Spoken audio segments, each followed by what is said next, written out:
Hello, I'm Severin Suzuki speaking for ECHO, the Environmental Children's Organization. We're a group of 12 and 13-year-olds trying to make a difference. Vanessa Seti, Morgan Geisler, Michelle Quigg, and me. We've raised all the money to come here ourselves, to come 5,000 miles to tell you adults you must change your ways.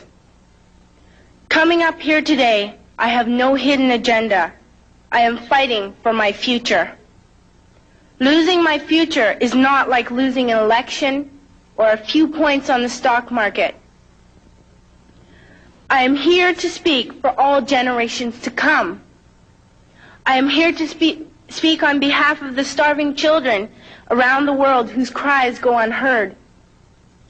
I am here to speak for the countless animals dying across this planet because they have nowhere left to go. I am afraid to go out in the sun now because of the holes in our ozone. I am afraid to breathe the air because I don't know what chemicals are in it.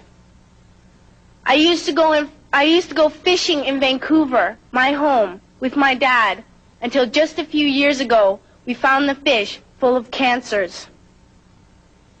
And now we hear of animals and plants going extinct, every day vanishing forever. In my life, I have dreamt of seeing the great herds of wild animals, jungles and rainforests full of birds and butterflies. But now I wonder if they will even exist for my children to see.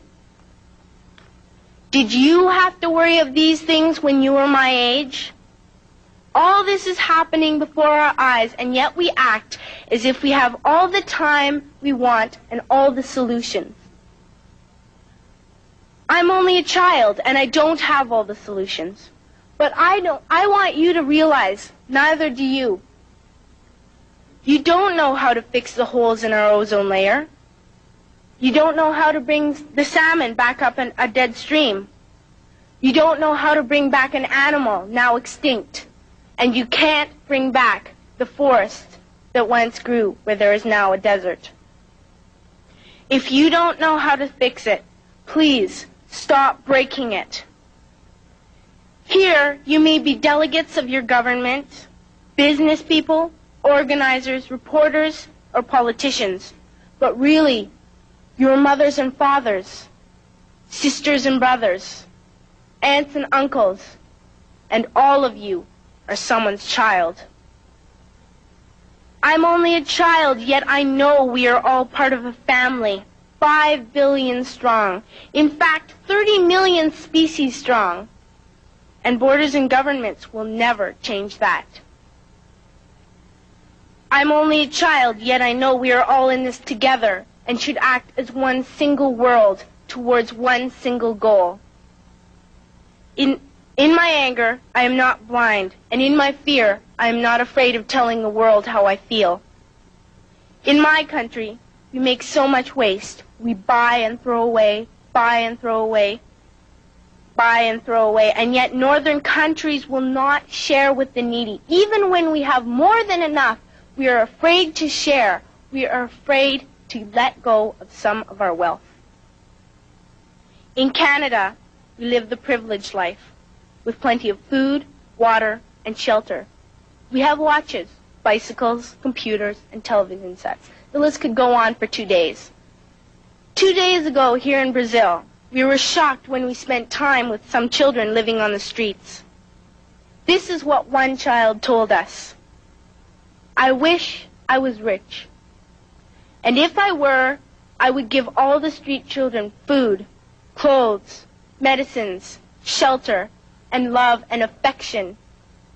If a child on the streets who has nothing is willing to share, why are we who have everything still so greedy?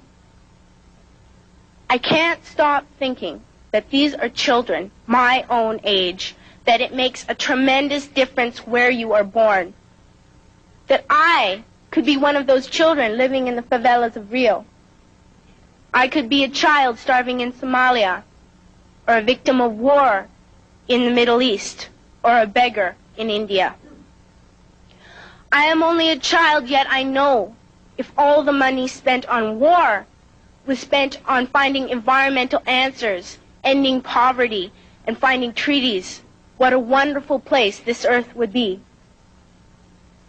At school, even in kindergarten, you teach us how to behave in the world. You teach us not to fight with others, to work things out, to respect others, to clean up our mess, not to hurt other creatures, to share, not be greedy.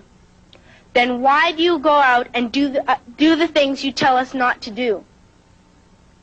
Do not forget why you are attending these conferences, who you're doing this for. We are your own children. You are deciding what kind of a world we are growing up in. Parents should be able to comfort their children by saying, everything's going to be all right. It's not the end of the world, and we're doing the best we can. But I don't think you can say that to us anymore. Are we even on your list of priorities? My dad always says, you are what you do, not what you say. Well, what you do makes me cry at night. You grown-ups say you love us, but I challenge you, please, make your actions reflect your words. Thank you.